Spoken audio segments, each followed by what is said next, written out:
Eu acho que essa experiência tua em Lyon foi altamente rica e ela merece assim uma análise de 1, 2, 3 pontos. Eu tenho a impressão que até vários pontos, mas como o tempo não está favorável a nós agora, eu diria o primeiro ponto que eu queria comentar.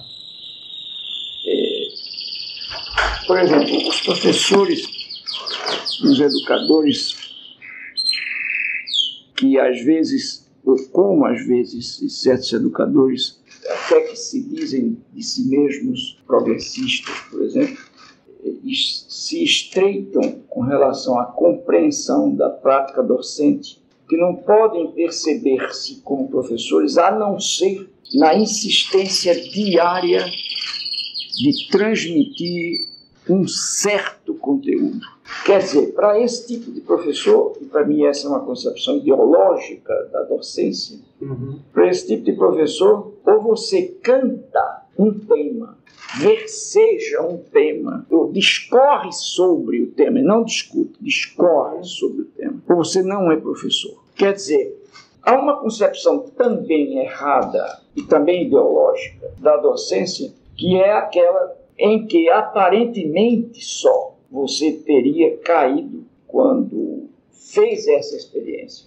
Essa outra compreensão falsa também, errada também, da docência é a de que o professor vem para a classe não para ensinar, mas só, exclusivamente só, para ajudar o papel de conhecer do educando. E por que o professor, então, não tem que ensinar mesmo conteúdo? Nessa segunda compreensão errada da docência, ele termina por gerar na sua turma uma espécie de clima do deixa como está para ver como fica. Esse é o professor espontaneísta, essa é a ideologia espontaneísta. O professor é os americanos até um facilitador apenas. Não? Eu sempre digo nos Estados Unidos, não, eu não sou facilitador de nada, eu sou professor. Quer dizer, eu ensino. Agora, ao ensinar, eu facilito. Bem, na primeira compreensão da docência, a docência é profundamente estreita. Quer dizer, o espaço dela é estreito. É só a transferência do conteúdo. Na segunda, não há sequer o conteúdo. Há prováveis e possíveis conteúdos que surgirão ou não surgirão, e se não surgirem, danem-se.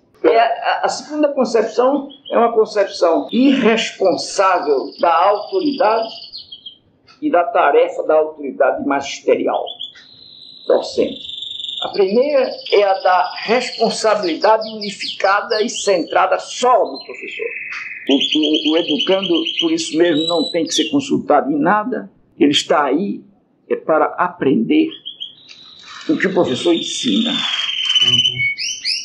Na segunda, o professor está aí não é para ensinar nada.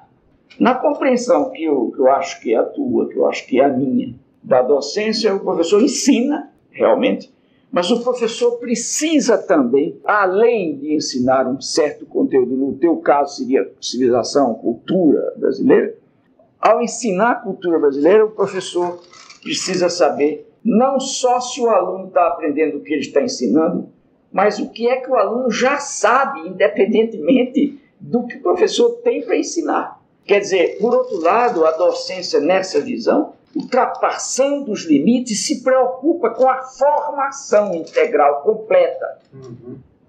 Eu não quis dizer formação integral porque essa expressão ficou muito gasta por um certo idealismo, até cristão também. Mas, repetindo, quer dizer, o professor quer algo mais do que ensinar. O professor quer, e aí eu posso dizer, ajudar, fustigar a formação inteira do aluno, quer dizer, do aluno como gente agora, e não só como aluno. A primeira concepção da docência vê o aluno puramente como aluno. A segunda vê o aluno como um fato, uma presença que pode sair. Nessa terceira, que eu acho que é a crítica, a compreensão dialética da docência, o aluno é mais do que aluno e só é aluno porque antes de ser aluno é gente, é homem ou mulher. Quer dizer, é um ser no mundo e com o mundo, na história para fazê-la e sendo feito por ela. Então o educando está ali para conhecer. mas não conhecer apenas os conteúdos que aquele professor pensa que sabe, e às vezes sabe, mas para conhecer no processo mais amplo.